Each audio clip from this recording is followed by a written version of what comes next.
L'ancien directeur de Frontex, l'agence de l'UE chargée du contrôle des frontières, a annoncé lors d'une interview parue samedi soir dans le JDD qu'il rejoindra le Rassemblement national, RN, pour les élections européennes de juin et qu'il occupera la 3e position sur la liste de Jordan Bardella.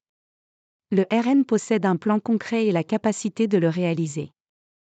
Nous sommes déterminés à combattre la submersion migratoire, que la Commission européenne et les eurocrates ne considèrent pas comme un problème, mais plutôt comme un projet, je peux en témoigner, a déclaré Fabrice Leggeri au journal du dimanche. Ce haut fonctionnaire français de 55 ans, énarque et normalien, a occupé de 2015 à 2022 la direction de Frontex, avant d'en démissionner à la suite d'une enquête disciplinaire. Il était un directeur contesté de Frontex, régulièrement accusé par les ONG de tolérer des refoulements illégaux de migrants et s'était imposé comme un défenseur de l'imperméabilité des frontières européennes. Mon objectif est de mettre mon expérience et mon expertise au service des Français.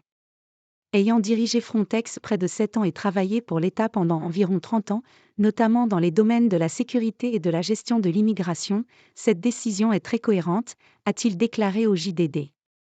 Les élections européennes du 9 juin représentent une opportunité unique de remettre la France et l'Europe sur le droit chemin, a-t-il ajouté.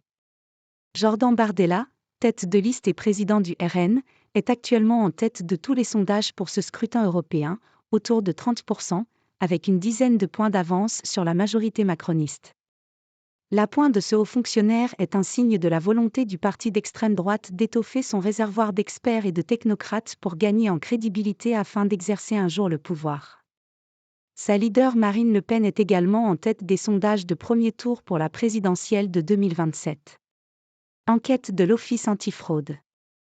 Ancien patron de Frontex, Fabrice Leggeri a été poussé à la démission, lâché par Emmanuel Macron parce qu'il agissait contre la submersion de l'Europe, a déclaré Jordan Bardella dans un message sur le réseau X.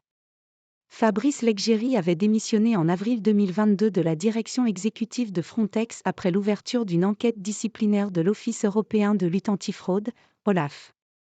Le haut fonctionnaire était visé par un rapport non public de cet organisme qui, selon des informations de presse, lui reprochait de ne pas avoir respecté les procédures, de s'être démontré déloyal vis-à-vis de l'Union européenne et d'être responsable d'un mauvais management personnel. Concernant ces accusations, il est important de noter que ni le Parlement européen ni le conseil d'administration de Frontex n'ont trouvé de preuves concrètes les étayant, affirme Fabrice Leggeri dans le JDD. En réalité, pour avoir voulu contrôler l'immigration, j'ai subi des pressions et j'ai ressenti un abandon général. Le gouvernement français m'a pressé de démissionner. L'Allemagne n'était pas encline à me soutenir.